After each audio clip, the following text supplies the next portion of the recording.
Hello friends. So இன்றைக்கி நம்ம TNPSC group 4 சிலபஸில் நம்ம என்ன டாபிக் வந்து பார்க்க போகிறோம் அப்படின்னா, குப்தர்கள், குப்தாஸுடைய ஆட்சி அதிகாரம், அது வந்து எப்போ வந்து நிறுவப்பட்டிருக்கு, அது பேரரசாக உருவாக்கப்பட்ட அந்த முயற்சிகள்லாம் எப்படி இருந்திருக்கு, அவங்களுடைய அரசு அமைப்பு, சமூகம், பொருளாதாரம், கலை, கட்டிடக்கலை, இலக்கியம், அவங்களோட கல்வி எப்படி இருந்தது, தொழில்நுட்பம், இந்த மாதிரி அவர்களுடைய ஆட்சியுடைய அமைப்பு எப்படி இருந்தது, அவங்களுடைய பங்களிப்புகள் வந்து எப்படி இருந்தது அப்படின்னு சொல்லிட்டு இந்த வீடியோவில் வந்து நம்ம பார்க்க போகிறோம்.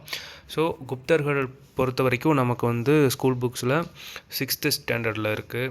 ஸோ அதுக்கப்புறம் 11th இந்த மாதிரி 9th இந்த மாதிரி இருக்குது. ஸோ நம்ம ஃபஸ்ட்டு வந்து 6th ஸ்டாண்டர்ட் டேர்ம் 3ல் யூனிட் 3 நமக்கு கொடுத்துருக்காங்க. பேரரசுகளின் காலம், குப்தர், வர்த்தனர் அப்படின்னு சொல்லிட்டு பாடத்தோட தலைப்பு. சரிங்களா? ஸோ வாங்க உள்ளே போயிடலாம். ஸோ அறிமுகம் பாருங்கள். ஃபஸ்ட்டு எப்படி வந்து குப்தாஸ் வந்து ஆட்சிக்கு வராங்க அப்படின்றத வந்து ஒரு ஹிஸ்ட்ரியாக கொடுத்துருப்பாங்க. ஸோ நம்ம அப்படியே அது ஒரு கதை மாதிரி அப்படியே ஞாபகம் வச்சுக்கிட்டிங்க அப்படின்னா அது வந்து உங்களுக்கு ரொம்பவே யூஸ்ஃபுல்லாக இருக்கும். நம்ம ஷார்ட்கட்டோடு நம்ம வாங்க பார்க்கலாம்.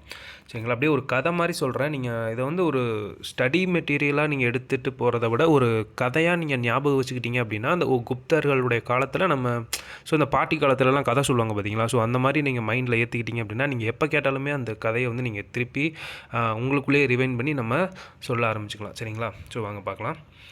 ஸோ அறிமுகம் பாருங்கள். ஃபஸ்ட்டு கிபி பொது ஆண்டுக்கு முன்னாடி 3ஆம் நூற்றாண்டோட இறுதியில் வட இந்தியாவில் குஷானர்களும் தெற்கே சாதவாகனர்களாலும் நிறுவப்பட்டிருந்த வலிமை வாய்ந்த பேரரசுகள் பெருமையும் வலிமையும் இழந்தன.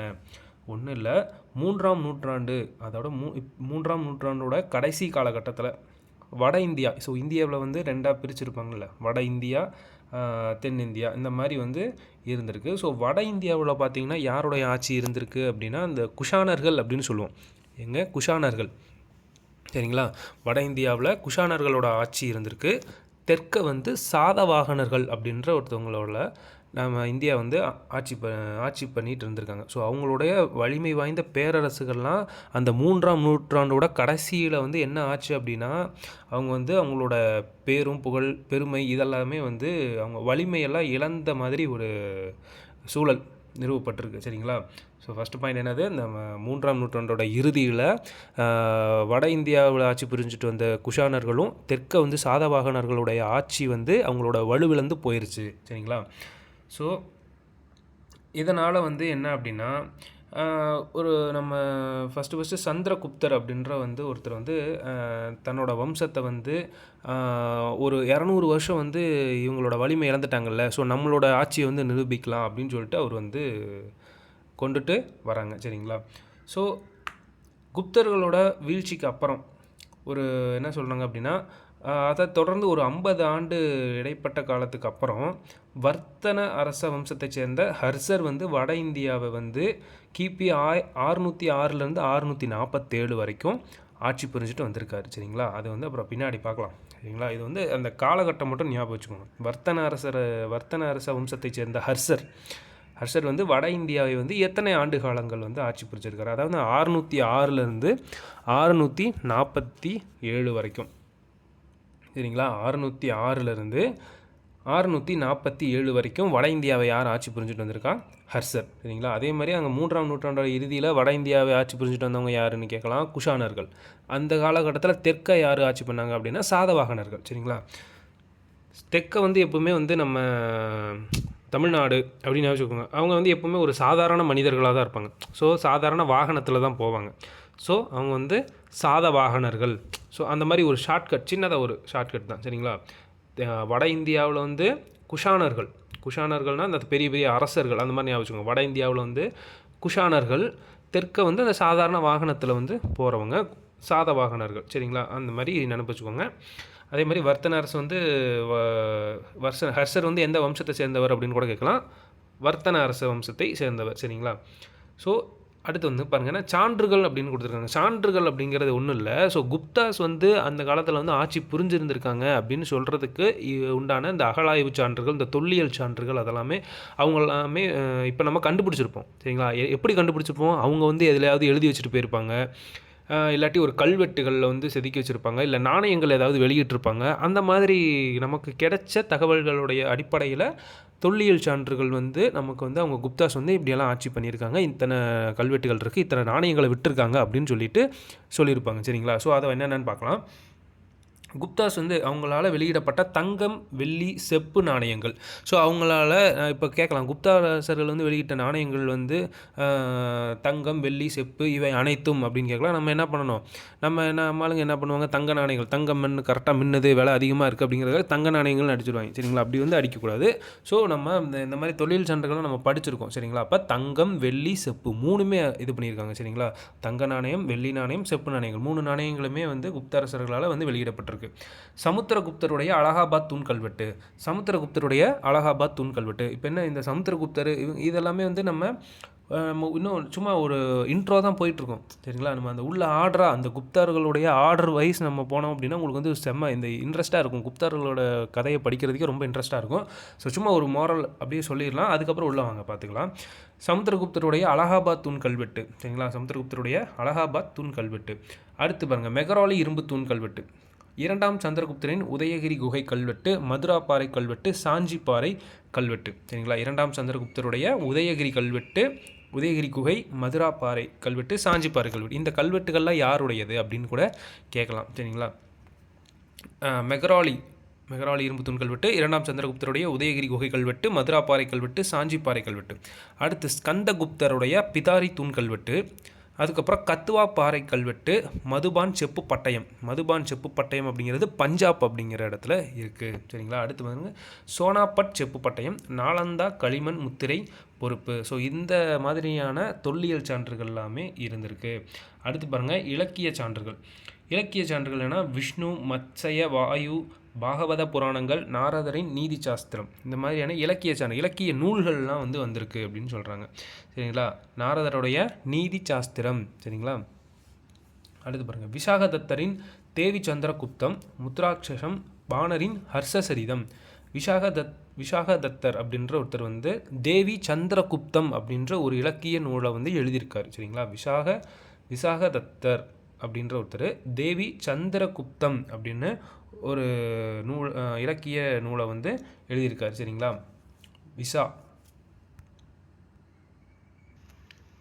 அதாவது விசாகதத்தர் அப்படின்னு ஒரு ஷார்ட்கட் என்ன அப்படின்னா, நம்ம தேவைப்படும் போது சந்திரனை பார்க்கணும் அப்படின்னா அதாவது தேவைப்படுறப்ப விசா எடுத்து வச்சுக்கணும். அதாவது எதுக்கு, சந்திரனை பார்க்குறதுக்கு. நம்ம என்ன பண்ணுறோம், மேலே ஏரோப்ளைனில் தானே போகிறோம். விசா எடுத்துட்டோம் அப்படின்னா நம்ம ஏரோப்ளைனில் தான் போகிறோம். ஸோ அங்கே வந்து சந்திரன் இருக்காங்க. சரிங்களா? சந்திரன் தேவி சந்திரகுப்தர்கள்ட்ட பேசுகிறதுக்கு நம்ம தேவைப்படும் போது என்ன பண்ணணும், விசாகதத்தர் விசா எடுத்து வச்சுக்கணும் அப்படின்னு ஞாபகம் வச்சுக்கோங்க. விசாகதத்தருடைய தேவி சந்திரகுப்தம்.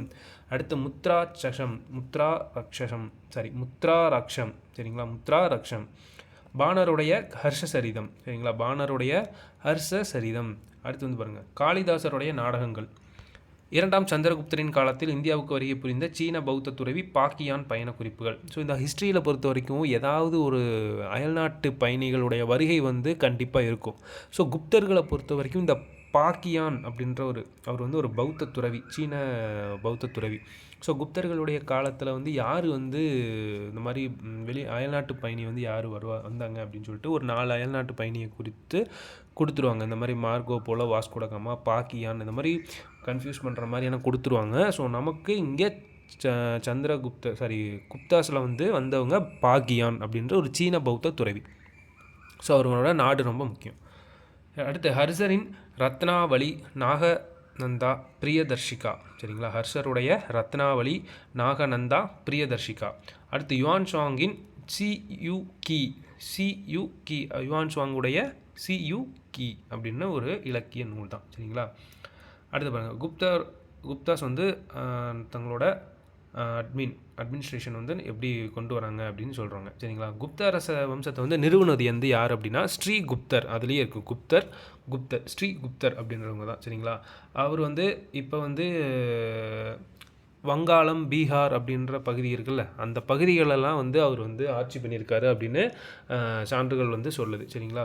ஸோ நாணயங்களில் வந்து முதலாக வந்து இடம்பெற்றிருக்கிற குப்த அரசருடைய வடிவம், இப்போ எப்படி நம்ம நோட்டுகள், ரூபாய் நோட்டுகள்லாம் காந்தி தாத்தாவுடைய படம் இருக்கோ, அப்படி குப்தர்கள் காலத்தில் இருந்த நாணயங்களில் வெளியிடப்பட்ட முதல் அந்த உருவ வரைபடம், நாணயங்களில் இருந்த முதல் உருவம் வந்து இவருடைய வடிவம் தான். சரிங்களா? குப்தரசருடைய வடிவம் இவரோட தான். இவருக்கு அப்புறம் வந்து வந்தவர் வந்து இவருடைய மகன் யார் வராரு அப்படின்னா கடோத் கஜர் அப்படின்ற ஒருத்தர். இவருக்கு அப்புறம் இவர் கடோத் கஜர் வந்து அரச பதவி ஏற்கிறாரு. ஸோ கல்வெட்டுகளில் பார்த்தோம் அப்படின்னா மகாராஜா அப்படின்ற ஒரு பட்டம் இவங்க 2 பேர்த்துக்கு மட்டும்தான் இருக்கும். அவங்களுக்கு மட்டும் சொல்லியிருப்பாங்க. சரிங்களா? யார், இது வந்து ஒரு முக்கியமான கொஸ்டின் தான். மகாராஜான்ற பட்டம் வந்து எந்த 2 பேர்த்துக்கு வந்து குறிப்பிட்டிருக்காங்க அப்படின்னா இந்த ஸ்ரீகுப்தர் அவர்களுக்கும் கடோத்கஜர் அவர்களுக்கும் வந்து மகாராஜா அப்படின்னு கல்வெட்டுகளில் வந்து இவங்களை வந்து குறிப்பிட்டிருக்காங்க. சரிங்களா? ஸோ அவருக்கு அப்புறம் வந்தவர் அவருடைய பையன் முதலாம் சந்திரகுப்தர். சரிங்களா? இவர் வந்து இவருடைய ஆட்சி காலம் 319 335. ஏன்னா அந்த 3ஆம் நூற்றாண்டு தானே, அந்த 3ஆம் நூற்றாண்டோட இறுதியில். சரிங்களா? அந்த அப்போ 319 335 0 to 1 1ஆம் நூற்றாண்டு, 1 to 2 2ஆம் நூற்றாண்டு, 2 to 3 தான் 3ஆம் நூற்றாண்டு அப்படின்னு சொல்லுவோமா. ஸோ அப்போ அந்த 299 90 அந்த காலகட்டத்தில் தான் வந்து அந்த வட இந்தியாவில் ஆட்சி புரிஞ்சுட்டு வந்த குஷானர்களுடைய வீழ்ச்சி, தெற்க சாதவாகனர்களுடைய வீழ்ச்சி வந்ததுக்கப்புறம் தான் குப்தர்களுடைய ஆட்சி காலம் வந்து வருது. சரிங்களா? ஸோ அப்போ அந்த 3ஆம் நூற்றாண்டு அப்படின்னு வரும்போது நமக்கு என்னது 319 அந்த ஸ்டார்டிங் ஸ்டேஜ் தானே. ஸோ 319 335 வரைக்கும் முதலாம் சந்திரகுப்தர் அவர்கள் வந்து ஆட்சி பண்ணுறாரு. ஸோ இவர் வந்து அவருடைய ஒய்ஃப் யார் அப்படின்னா லிச்சாவி அப்படிங்கிறது ஒரு கன சங்கம், அதாவது ஒரு சின்ன ஏரியாவில் இருக்கிற ஒரு கன சங்கம். சரிங்களா? அந்த அரச குடும்பத்தை சேர்ந்த குமாரதேவி அப்படின்றவங்கள வந்து கல்யாணம் பண்ணிக்கிறார். சரிங்களா? அங்கே போய் லவ் பண்ணுறாரு, கல்யாணம் பண்ணிக்கிறாரு. சரிங்களா? ஸோ இந்த குடும்பத்தோட நிறைய சிற்றரசுகள் வந்து அதாவது இந்த கனசங்கத்தோட உதவி மூலயமா நிறைய சிற்றரசுகளை வந்து இவர் வந்து வெற்றி பெறாரு. சரிங்களா? வெற்றி பெறாரு. ஒரு பேரரசுடைய முடியரசனாக வந்து தன்னை வந்து அப்படியே கர்வமாக வந்து வச்சுக்கிறாப்புல.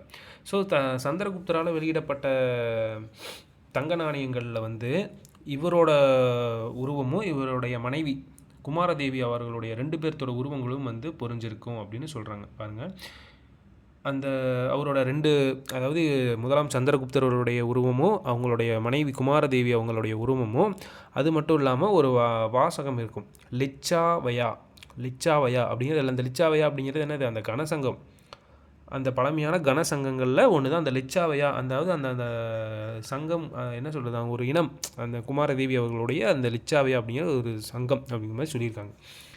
சரிங்களா? பாருங்கள், அதாவது லிச்சாவியா அப்படிங்கிறது பழமையான கனசங்கங்களில் ஒன்றாகும். அதனுடைய ஆட்சி பகுதி கங்கை நதிக்கும் நேபாள நாட்டிற்கும் இடைப்பட்டது. ஸோ அந்த லிச்சாவியா அப்படிங்கிறது அதோட ஆட்சி பகுதி எங்கே இருந்திருக்கு, கங்கைக்கும் நேபாள நாட்டுக்கும் இடைப்பட்ட பகுதி அப்படின்னு சொல்கிறாங்க. சரிங்களா? எந்தெந்த நாட்டு, சரி எந்தெந்த இது, கங்கை நதி நேபாள நாட்டுக்கும் இடைப்பட்டதாக இருந்திருக்கு. அடுத்து பாருங்கள், சமுத்திரகுப்தர் 335 380 வரைக்கும். ஸோ முதலாம் சந்திரகுப்தருடைய மகன் தான் யார், சமுத்திரகுப்தர். ஸோ குப்த அரச வம்சத்தோட தலை சிறந்த அரசர் அப்படின்னு சமுத்திரகுப்தர் வந்து சொல்கிறாங்க. சரிங்களா?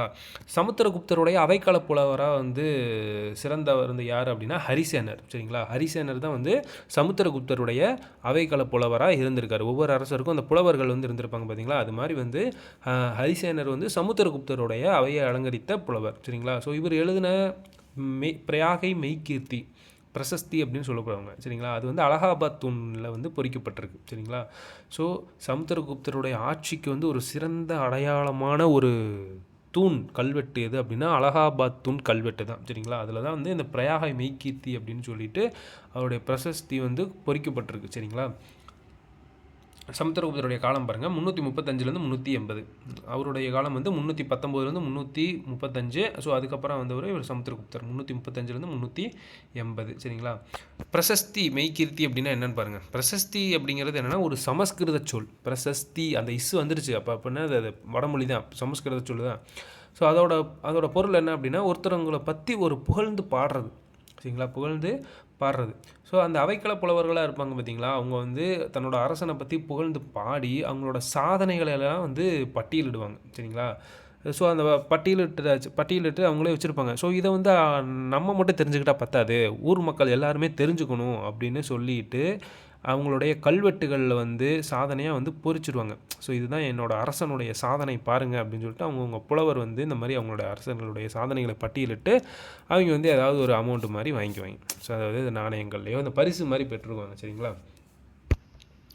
அடுத்து பாருங்கள், குப்த வம்சம் வந்து ஒருங்கிணைக்கப்படுற சமுத்திரகுப்தர் வந்து ஒரு நல்ல ஒரு போர் தளபதி. சரிங்களா? அவர் வந்து நாடு ஃபுல்லாக வந்து படையெடுத்து போய் நிறையா தென்னிந்தியா மேலேயும் வந்து படையெடுத்திருக்காரு. தென்னிந்தியாவில் வந்து பல்லவ நாட்டு அரசன் வந்து விஷ்ணு கோபன் அப்படின்றவர் வந்து தோற்கடிச்சிருக்காரு. இது கேட்கலாம், விஷ்ணு கோபனை வந்து தோற்கடித்தவர் யார் அப்படின்னா சமுத்திரகுப்தர். சமுத்திரம் அப்படின்னா என்னது? கடல். கடல் வந்து என்ன பண்ணுவோம்? விஷ்ணு கோபம். கடல் வந்து கோபம் வச்சு அப்படின்னா அவ்வளோதான், முடிஞ்சு. விஷ்ணு கோபன், அந்த மாதிரி கோபன் அப்படிங்கிறத இதை ரிலேட் பண்ணி படிச்சுக்கோங்க. சரிங்களா? விஷ்ணு கோபனை வந்து தோற்கடித்தது யார் அப்படின்னா சமுத்திரகுப்தர். வட இந்தியாவில் வந்து சமுத்திரகுப்தர் வந்து 9 அரசுகளை வந்து கைப்பற்றுறாரு. தென்னிந்தியாவில் வந்து 12 அரசர்களை வந்து தனக்கு கீழே வந்து ஒரு சிற்றரசுகளாக மாற்றி தனக்கு வந்து கப்பம் கட்ட வச்சுருக்காரு. கப்பம் கட்டன்னா என்னது? அவங்களோட வருமானத்தில் வந்து எனக்கு இவ்வளோ அமௌண்ட் வந்து எனக்கு வேணும் அப்படின்னு சொல்லிட்டு கப்பம் கட்டுவார். சரிங்களா? அந்த மாதிரி வச்சுருக்காரு. வட இந்தியாவில் வந்து 9 அரசுகள், தென்னிந்தியாவில் 12 அரசுகளை வந்து தனக்கு தன்னோட கண்ட்ரோலில் வச்சுக்கிட்டு எனக்கு வந்து நீங்கள் அமௌண்ட்டு தரணும் இந்த மாதம் அப்படின்னு சொல்கிறாரு. அதே மாதிரி தான் கிழக்கு வங்காளம், அஸ்ஸாம், நேபாள், பஞ்சாபோட கிழக்கு பகுதி ஆகியவற்றோட அரசுகளும் ராஜஸ்தானை சேர்ந்த பல்வேறு பழங்குடியினரும் சமுத்திரகுப்தரோட மேலாதிக்கத்தை வந்து ஏற்றுக்கிட்டாங்க. ஸோ அந்த பகுதியெல்லாம் தனக்கு வந்து கீழே வந்து வச்சுக்கிட்டாப்புல இவர். அதான் சமுத்திரகுப்தர் வந்து யாருன்னா ஒரு விஷ்ணு பக்தர். சரிங்களா? தன்னோட மேலாதிக்கத்தை வந்து நிலைநாட்டும் அரசால் நடத்தப்படும் வேதகால சடங்கான குதிரைகளை பலியிடும் வேள்வியை சமுத்திரகுப்தர் மீண்டும் நடைமுறைப்படுத்தினார். அதாவது தன்னோட மேலாதிக்கம், நான் தான் இங்கே ஆதிக்கம் அப்படின்றதுக்கான அதை வந்து நிறைவேற்றுறதுக்காக வேள்வி அப்படின்னு என்னென்னா அது வந்து குதிரைகளை வந்து பலியிடும் முறை அப்படின்னு, குதிரைகளை வந்து இறக்க வைக்கிறது, சாகடித்து அது ஒரு சம்பிரதாயம் மாதிரி பண்ணுறாங்க. ஸோ அந்த வேள்வியை வந்து மறுபடியும் வந்து சமுத்திரகுப்தர் வந்து நடைமுறைப்படுத்துகிறார். யாரும் அதுக்கு முன்னாடி வந்து வேணாம் அப்படின்னு நிறுத்தி வச்சுருக்காங்க. ஸோ சமுத்திரகுப்தர் வந்து மறுபடியும் வந்து அதை நடைமுறைப்படுத்துகிறாரு. அவர் தான் வந்து தங்க நாணயங்கள்லாம் வந்து வெளியிடுறாரு. தங்க நாணயங்களை வெளியிட்ட அரசர் யார் அப்படின்னு கேட்கலாம், சமுத்திரகுப்தர். சரிங்களா? அவரில் வந்து ஒரு வந்து வீணை, அந்த தங்க நாணயங்களில் வந்து பார்த்திங்கன்னா இவர் வந்து வீணை வாசிக்கிற மாதிரியான ஒரு உருவம் வந்து பொறிக்கப்பட்டிருக்கு. இவர் வந்து ஒரு சிறந்த இசைப்பிரியர். சரிங்களா? மிகச்சிறந்த படையெடுப்பாளர் மட்டும் கிடையாது, இவர் வந்து இசைப்பிரியர். அதனால் இவர் வந்து இந்த கவிராஜா அப்படிங்கிற ஒரு பட்டம் வந்து இவருக்கு இருக்குது. என்னது? கவிராஜா அப்படின்ற பட்டம் வந்து இவருக்கு வந்து இருக்குது. அதே மாதிரி பாருங்கள், இலங்கையை சேர்ந்த ஸ்ரீ மேகவர்மன் அப்படின்ற ஒரு பௌத்த அரசன் வந்து சமுத்திரகுப்தருடைய சமகாலத்தவர். இவரோட 2 பேரும் தோஸ்துன்ல, அதாவது ஒரே காலத்தில் பதவி ஏற்றிருக்காங்க. சரிங்களா? ஒரே பேட்ச்மேட், பார்த்துக்கோங்க. அடுத்து 2ஆம் சந்திரகுப்தர் 380 வந்து 415. 2ஆம் சந்திரகுப்தர் வந்து சமுத்திரகுப்தருடைய பையன். அப்படியே வழியாக அப்படியே அரச குடும்பத்தில் வந்து எப்படி தங்களோட மகன்களெல்லாம் அப்படியே வந்து இளவரசனாக முடிச்சு விட்டுட்டு இவங்களுக்கு அப்புறம் வந்து அப்படியே அரசராக வந்து வராங்க. அடுத்து 2ஆம் சந்திரகுப்தர். ஃபஸ்ட்டு யார்? ஸ்ரீகுப்தர், கடோத்கஜர். அடுத்து 1ஆம் சந்திரகுப்தர், சமுத்திரகுப்தர். இப்போ 2ஆம் சந்திரகுப்தர். சரிங்களா? நம்ம எல்லாம் என்ன நினச்சிருப்போம், 1ஆம் சந்திரகுப்தரோட பையன் தான் 2ஆம் சந்திரகுப்தர் அப்படிலாம் நினைக்கக்கூடாது. 1ஆம் சந்திரகுப்தருடைய பையன் சமுத்திரகுப்தர், சமுத்திரகுப்தருக்கு அப்புறம் தான் 2ஆம் சந்திரகுப்தர். சரிங்களா? 2ஆம் சந்திரகுப்தருக்கு தான் இவருக்கு நிறையா பட்டப்பேர்லாம் நிறையா இருக்கும். ஸோ பாருங்கள், பார்க்கலாம். 2ஆம் சந்திரகுப்தருக்கு வந்து சமுத்திரகுப்தரோட மகன். அவர் வந்து விக்ரமாதித்யர் அப்படின்னு அழைக்கப்படுறார். விக்ரமாதித்யர் அப்படின்னு அழைக்கப்பட்ட குப்த அரசர் வந்து யார் அப்படின்னு கேட்கலாம். அவர் வந்து யார்? 2ஆம் சந்திரகுப்தர். சரிங்களா?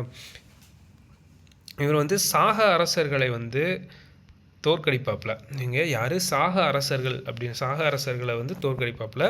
மேற்கு மாலவத்தையும் குஜராத்தையும் வந்து கைப்பற்றியிருப்பாப்பில்.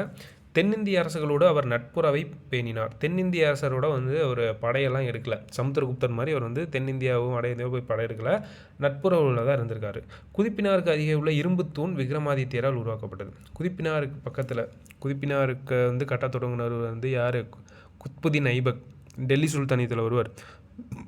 கட்டி முடித்தது இல்துமிஷ். ஸோ அது வந்து நம்ம டெல்லி சுல்தான் வரும்போது பார்க்கலாம். ஸோ குதிப்பினாருக்கு அருகில் இருக்க இரும்பு தூண் கல்வெட்டை வந்து உருவாக்கப்பட்டது யாரால் அப்படின்னா இவர் 2ஆம் சந்திரகுப்தர், விக்ரமாதித்யர் அப்படிங்கிறவரால் தான். அப்படின்னு நம்பப்படுது.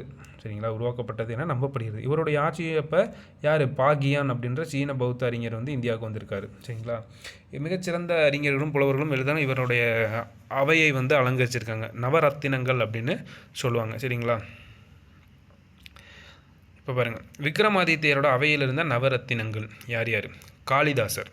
காளிதாசர், ஹரிசேனர், அமரசிம்மர், தன்வந்திரி, காகபானகர், சன்கு, வராகமிகிரர், வராச்சி, விட்டல் பட்டர்.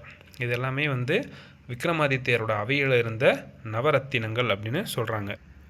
ஸோ இவங்க இந்த நவரத்தினங்கள் இருக்காங்க பார்த்தீங்களா, ஸோ இவங்கெல்லாம் வந்து எந்தெந்த துறையில் வந்து புலவராக இருந்திருக்காங்க அப்படின்னு சொல்லிட்டு அந்த ஒரு பாக்ஸ் கொடுத்துருக்காங்க. இது இம்பார்ட்டன்ட்ங்க. இது வந்து என்னது மேட்ச் த ஃபாலோவிங்ஸில் கூட கேட்கலாம். சரிங்களா, ஸோ காளிதாசர் அப்படின்றவர் வந்து சமஸ்கிருத புலவர். சரிங்களா, காளிதாசர், ஹரிசேனர், இதில் இவங்க 2 பேர் சமஸ்கிருத புலவராக வந்து இருப்பாங்க. சரிங்களா, பின்னாடி ஒருத்தர் வருவார்.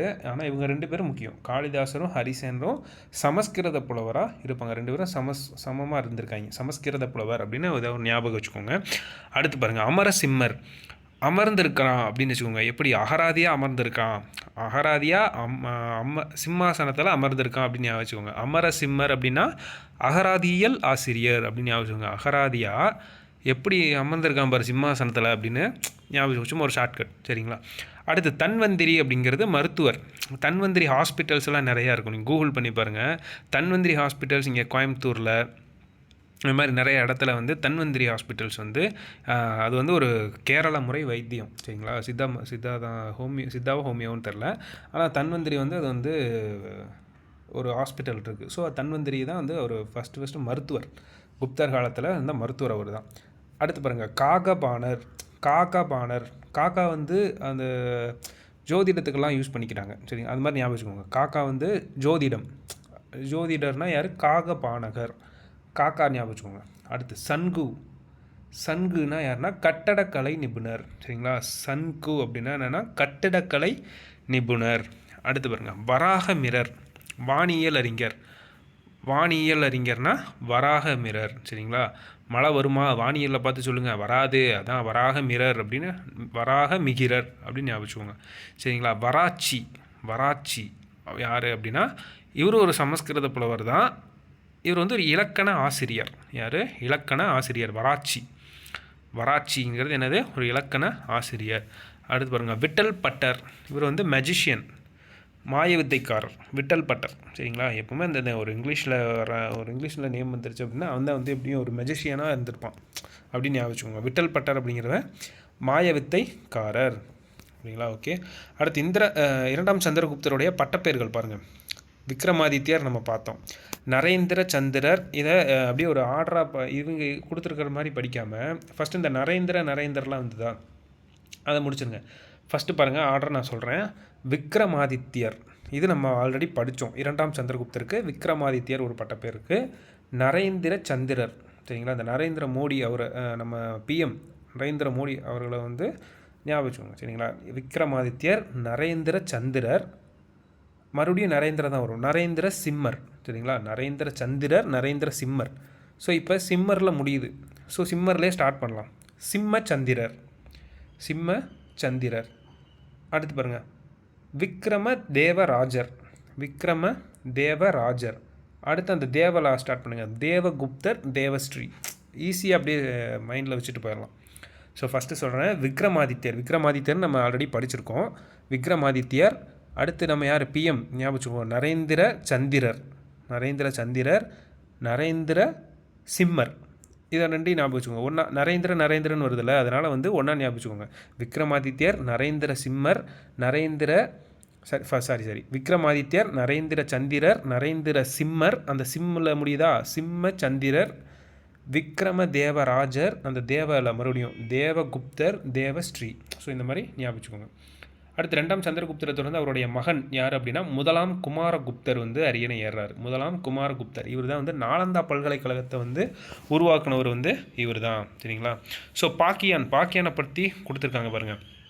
இரண்டாம் சந்திரகுப்தர் ஆட்சி காலத்தில் வந்து சீனாவை சேர்ந்த பௌத்த துறவி வந்து பாக்கியன் வந்து இந்தியாவுக்கு வந்திருக்காரு. இவரோட கூற்று வந்து என்ன அப்படின்னா, மகதத்து மக்கள் வந்து மகிழ்ச்சியோடும் செழிப்போடும் வாழ்ந்திருக்காங்க. மகதம் அப்படிங்கிறது அது ஒரு நாடு. மகதத்து மக்கள் வந்து மகிழ்ச்சியாகவும் செல்வ செழிப்போடும் வந்து வாழ்ந்திருக்காங்க அப்படின்னு வந்து சொல்கிறாரு.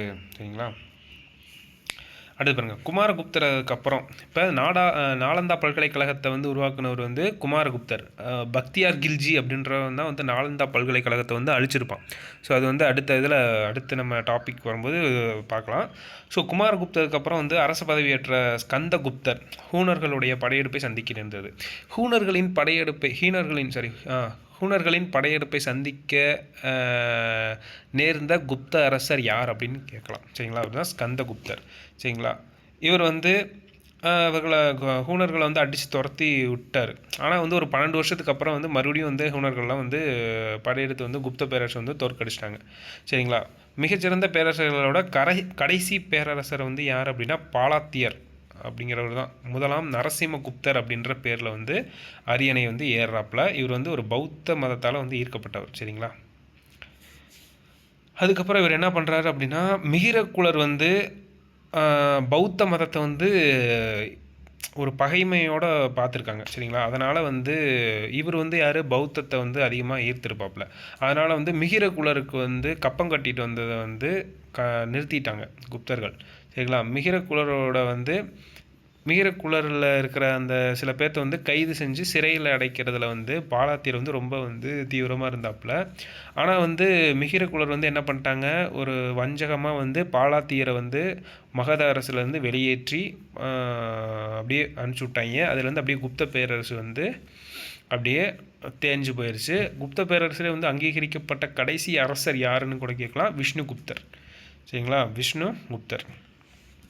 ஸோ பாருங்கள், அவங்களுடைய ஆட்சி அமைப்பு பாருங்கள். குப்தர்கள் வந்து தெய்வீக உரிமை கோட்பாட்டை வந்து நடைமுறைப்படுத்தியிருக்காங்க. சரிங்களா? இது முக்கியம். தெய்வீக உரிமை கோட்பாட்டினை நடைமுறைப்படுத்தினவங்க குப்தர்கள். அதாவது அரசர் வந்து கடவுளுடைய பிரதிநிதியாக வந்து கருதப்பட்டிருக்கார். சரிங்களா? அடுத்து பாருங்கள், குப்த அரசர்களுக்கு அமைச்சர்கள் வந்து மந்திரி குழு ஒன்று நிர்வாகத்துக்கு உதவி செஞ்சுருக்கு. எப்படி நம்ம வந்து முதலமைச்சர் அதுக்கப்புறம் அமைச்சர்கள் குழு வந்து முதலமைச்சர்களுக்கு வந்து உதவி செய்கிறதுக்கு ஒவ்வொரு டிபார்ட்மெண்ட்லேயே இருந்திருக்கும், அதே மாதிரி தான் அந்த காலத்துலேயும் வந்து இருந்திருக்கு. இந்த குழு வந்து என்ன பண்ணுது அப்படின்னா, இளவரசர்களையும் சிற்றரசர்களையும் இந்த உயர் அதிகாரிகளையும் கப்பம் கட்டுற சிற்றரசர்களையும் வந்து தங்களுக்கு கீழே வந்து வச்சுருந்துருக்காங்க. அடுத்து பாருங்கள், உயர் பதவிகள் அமர்த்தப்பட்ட அதிகாரிகள் வந்து தண்ட நாயகர் அல்லது மகாதண்ட நாயகர் அப்படின்னு சொல்கிறாங்க. இதெல்லாமே முக்கியம். இந்த மாதிரி நம்ம ஹைலைட் பண்ணியிருக்கோம் பார்த்தீங்களா, அதெல்லாமே வந்து முக்கியம். உயர் பதவிகளில் அமர்த்தப்பட்ட அதிகாரிகள் குப்தர்கள் வந்து எப்படி அழைக்கப்பட்டிருப்பாங்க, தண்ட நாயக்கர், மகாதண்ட நாயகர். ஏன்னா உயர் பதவிகளில் இருந்திருக்கவன் வந்து எப்படியும் வந்து எதுவும் செய்ய மாட்டான், கீழே இருக்கிறவன் தான் செய்வான். அதனால் அவர் வந்து தண்டமாக உட்காந்துருப்பாங்க அப்படின்னு ஞாபகிச்சுக்கோங்க. தண்டநாயகர், மகாதண்ட நாயகர். சரிங்களா? உயர் பதவிகளில் தண்டநாயகர், மகாதண்ட நாயகர் அப்படின்னு அழைக்கப்பட்டிருக்காங்க. குப்த பேரரசு வந்து தேசம் அல்லது புக்தி அப்படின்ற பேரில் பல பிராந்தியங்களை பிரிக்கப்பட்டிருக்கு. அதாவது இப்போ எப்படி இந்தியா வந்து 28 மாநிலங்களாக பிரிக்கப்பட்டிருக்கு அப்படின்னு சொல்கிறோமா, ஸோ அதே மாதிரி குப்த பேரரசு வந்து தேசம் அல்லது புக்தி அப்படின்ற பல பிராந்தியங்களாக வந்து பிரிச்சிருக்காங்க. சரிங்களா? அவற்றை வந்து உபாரிக்கா எனும் ஆளுநர்கள் நிர்வகித்திருக்காங்க. சரிங்களா? இப்போ ஒவ்வொரு ஸ்டேட்டுக்கும் வந்து ஒரு ஆளுநர் வந்து நம்ம போடுறோம்ல, சிஎம் வந்து என்னதான் வந்து அவர் வந்து பேரளவு நிர்வாகி தான் சிஎம். சரிங்களா? ஆளுநருடைய கட்டுப்பாடு தான் வந்து ஆளுநரோட சைன் இல்லாமல் வந்து ஒன்றும் பண்ண முடியாது. சரிங்களா? ஸோ அதே மாதிரி தான் உபாரிகா அப்படின்ற ஆளுநர்கள் வந்து நிர்வகிச்சிருக்காங்க. எதை?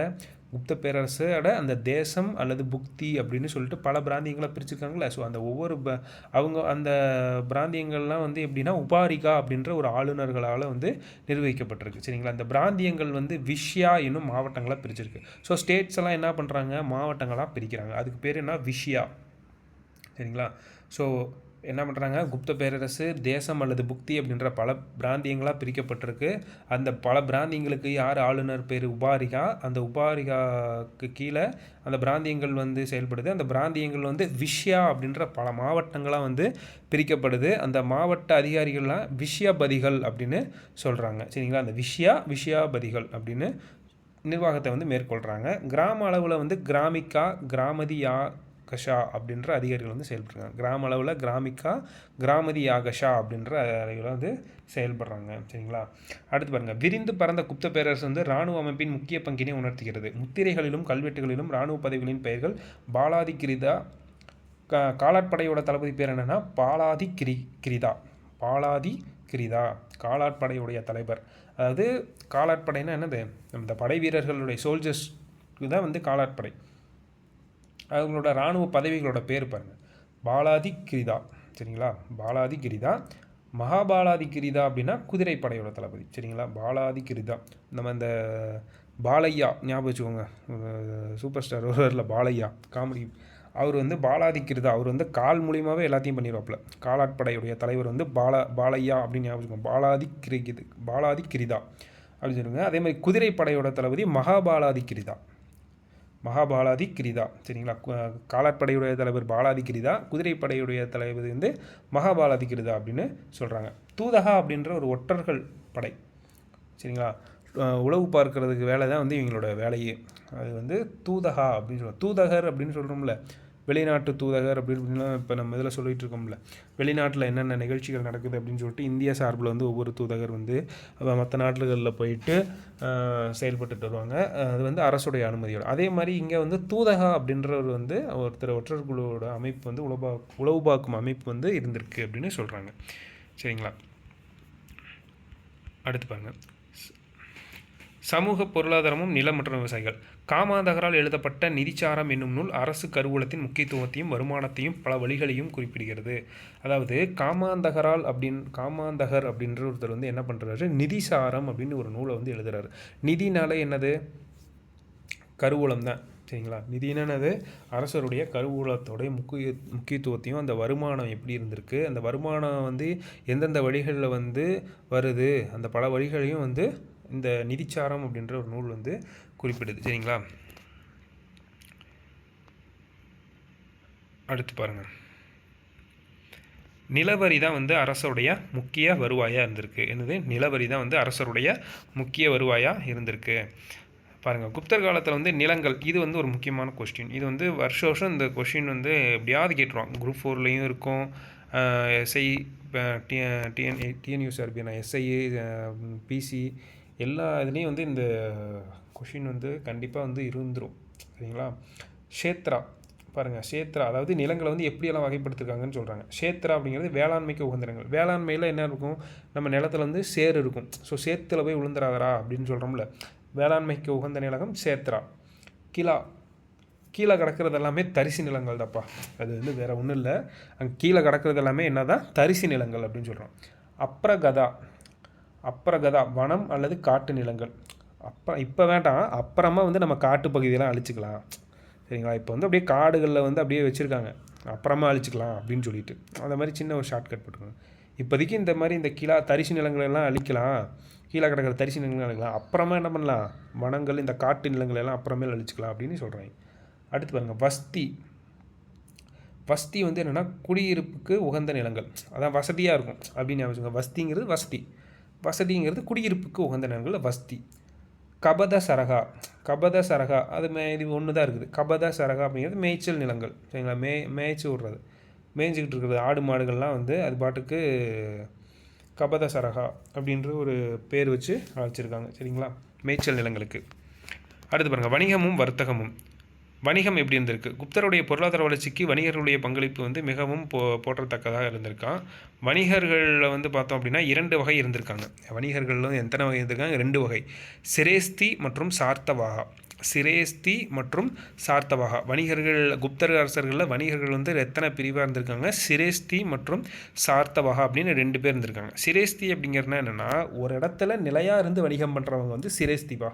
சார்த்தவாகா அப்படின்னா எருது பூட்டின வண்டிகளில் வந்து பொருள்களை ஏற்றிட்டு போய் இங்கேருந்து ஒரு இடத்துல இருந்து மற்றொரு இடத்துக்கு போய் வணிகம் செஞ்சவங்க வந்து சார்த்தவாகாப்பா. இதுதான், வேறு ஒன்றும் இல்லை.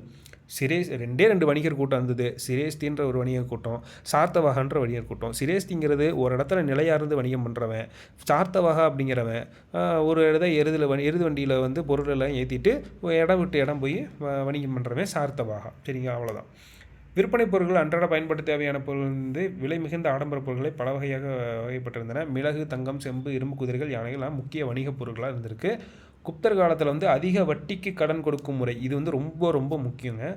குப்தர் அதிக வட்டிக்கு வந்து கடன் கொடுக்குற முறை வந்து எந்த அரச காலத்தில் வந்து இருந்திருக்கு அப்படின்னா குப்தர்களுடைய காலத்தில் தான் வந்து இருந்திருக்கு அதிக வட்டிக்கு கடன் கொடுக்கும் முறை. சரி பாருங்கள்.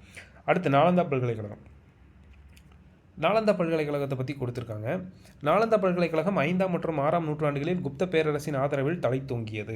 பின்னர் கன்னௌசியை சேர்ந்த பேரரசர் ஹர்ஷரின் ஆதரவில் சிறப்புற்றது. ஃபஸ்ட்டு யாருடைய ஆட்சியில் தான் தலை தூங்கியிருக்கு அப்படின்னா குப்தர்களோட பேரரசு ஆதரவு தான். நாலந்தா பல்கலைக்கழகம் 5ஆம் மற்றும் 6ஆம் நூற்றாண்டுகளில் குப்த பேரரசின் ஆதரவில் வந்து தலை தூங்கியது. பின்னர் கன்னௌசியை சேர்ந்த பேரரசர் ஹர்ஷருடைய ஆதரவில் வந்து சிறப்புற்றது. நாலந்தாவில் வந்து பௌத்த தத்துவமே வந்து முக்கிய பாடமாக. நாலந்தா பல்கலைக்கழகத்தில் எப்படியா பௌத்தம் தான் முக்கிய பிரிவே பாடப்பிரிவாக இருந்திருக்கு. யோகா, வேத இலக்கியங்கள், மருத்துவம் ஆகியவை வந்து கற்பிக்கப்பட்டிருக்காங்க. அந்த பல்கலைக்கழகத்தில் வந்து யார் வந்து பல ஆண்டுகளை வந்து படிக்கிறதுக்காக செலவிட்டாங்க அப்படின்னா யுவான் சுவாங் சரிங்களா. பாகியான் வந்து யாருடைய காலத்தில் வந்திருப்பார்? 2ஆம் சந்திரகுப்தர் குப்தருடைய அதான் 2ஆம் சந்திரகுப்தருடைய காலத்தில் வந்து வந்திருப்பார். யார்? பாக்கியான், சீன பௌத்த துறவி. ஆனால் இங்கே வந்து செலவழித்தது வந்து யுவான் சுவாங், இவரும் ஒரு பௌத்த துறவி தான். எங்கே? நாலந்தா பல்கலைக்கழகத்தில். குழப்பிக்கக்கூடாது. நாலந்தா பல்கலைக்கழகத்தில் வந்து பௌத்த பிரிவு வந்து இருந்திருக்கு. அங்கேயும் நாலந்தா பல்கலைக்கழகத்தில் வந்து படிப்புக்காக செலவிட்ட பௌத்த துறவி யார் அப்படின்னா யுவான் சுவாங்கு. 2ஆம் சந்திரகுப்தர் காலத்தில் வந்தவர் பாகியான். அவரும் சீன பௌத்த துறவி தான். சரிங்களா. இவரும் அதே பௌத்த துறவி. அந்த வளாகத்தில் வந்து எத்தனை பாடசாலைகள் இருந்தது அப்படின்னா 8 மகா பாடசாலைகளும் 3 மிகப்பெரிய நூலகங்களும் இருந்திருக்கு. 8 மகா பாடசாலைகளும் 3 மிகப்பெரிய நூலகங்களும் வந்து இருந்திருக்கு. மகா பாடசாலைகள் 8, 3 மிகப்பெரிய நூலகங்கள் இருந்திருக்கு. நாலந்தா பல்கலைக்கழகம் தான் சொன்னேன் பார்த்தீங்களா. பக்தியார் கில்ஜி அப்படின்ற தலைமையில் வந்த மம்லுக்கள் வந்து இந்த நாலந்தா பல்கலைக்கழகத்தை வந்து அழித்து தரைமட்டமாக ஆக்கிட்டாங்க. சரிங்களா. துருக்கிய இஸ்லாமிய அடிமை வீரர்கள் இவங்க வந்து யார்? துருக்கியில் இருக்கிற இஸ்லாமுடைய அடிமை வீரர்கள் தான் இவங்க. நாலந்தா பல்கலைக்கழகம் வந்து யுனெஸ்கோவோட உலக பாரம்பரிய சின்னமாக வந்து அறிவிச்சிருக்காங்க. சரிங்களா. அடுத்து பாருங்கள். அவ்வளோதான், முடிய போகுது, கொஞ்சம் தான் இருக்குது.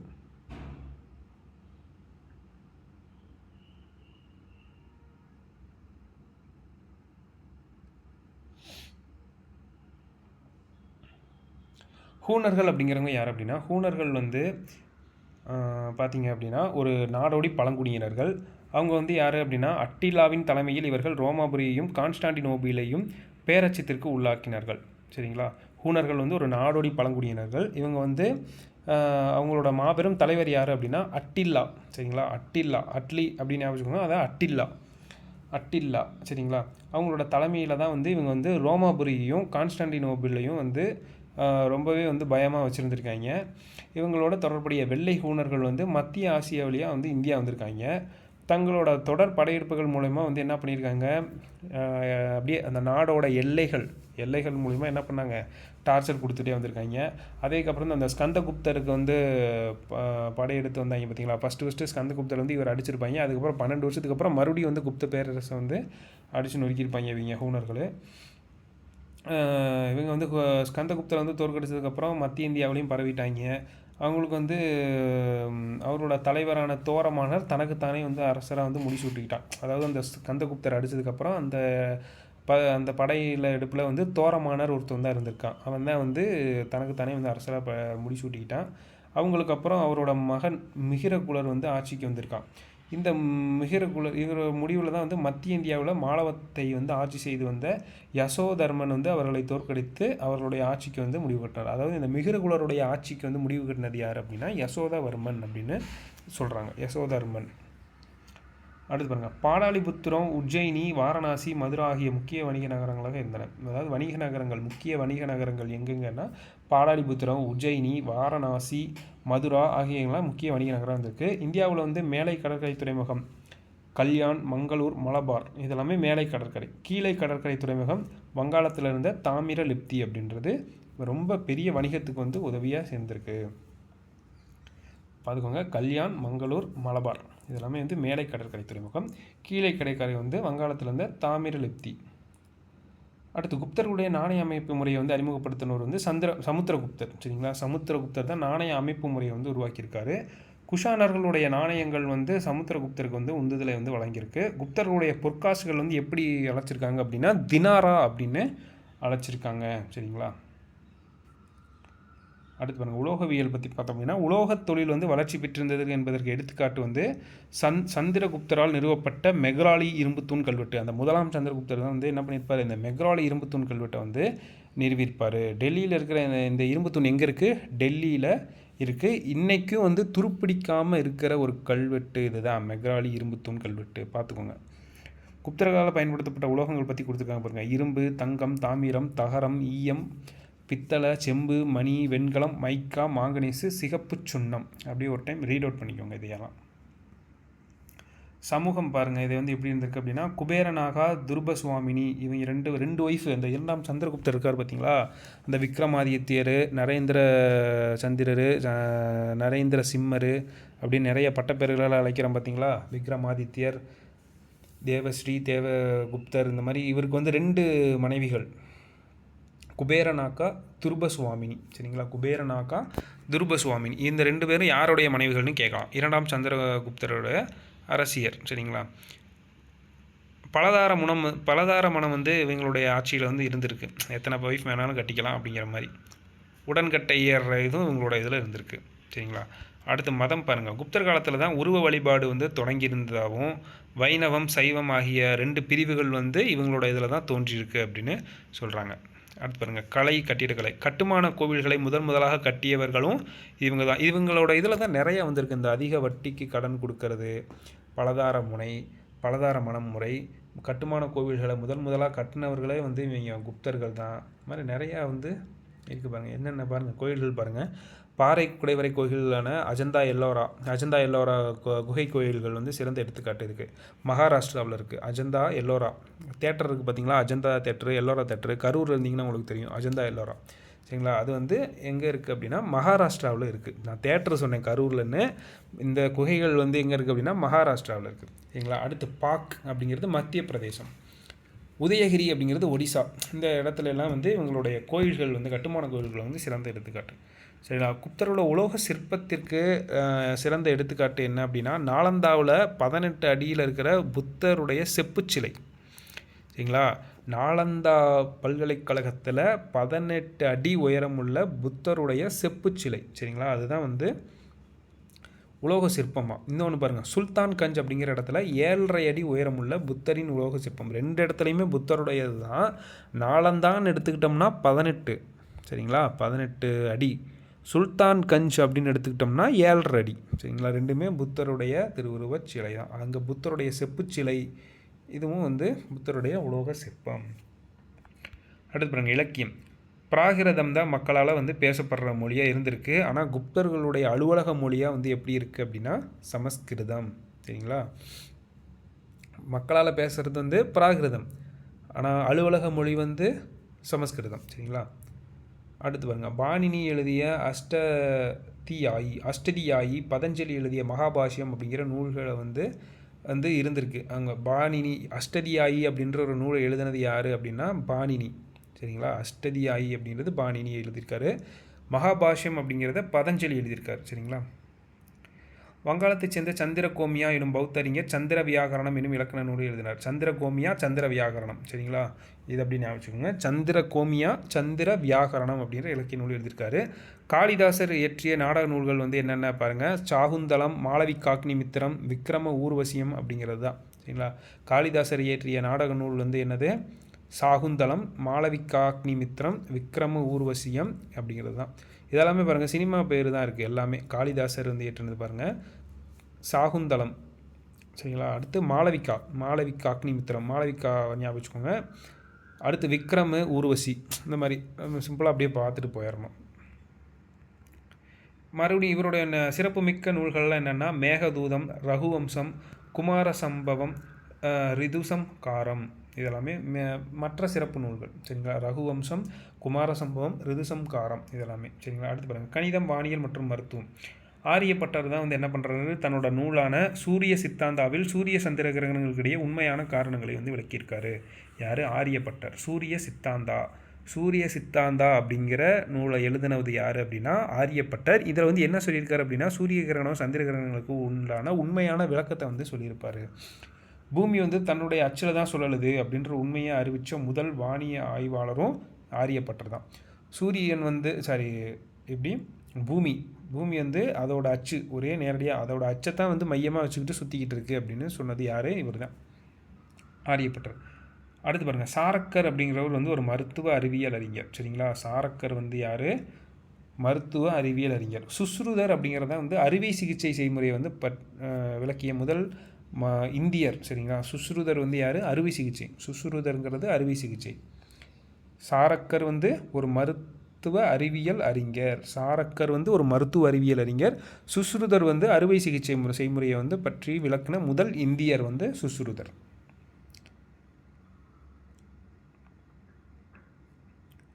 இது வந்து குப்தர்களுடைய ஆட்சி காலம் வந்து இது முடிஞ்சிருச்சு. அடுத்து வந்து யார்? ஹர்ஷர் வந்து வருவார். வர்த்தன அரசம்னு சொல்லிட்டு வருவார்.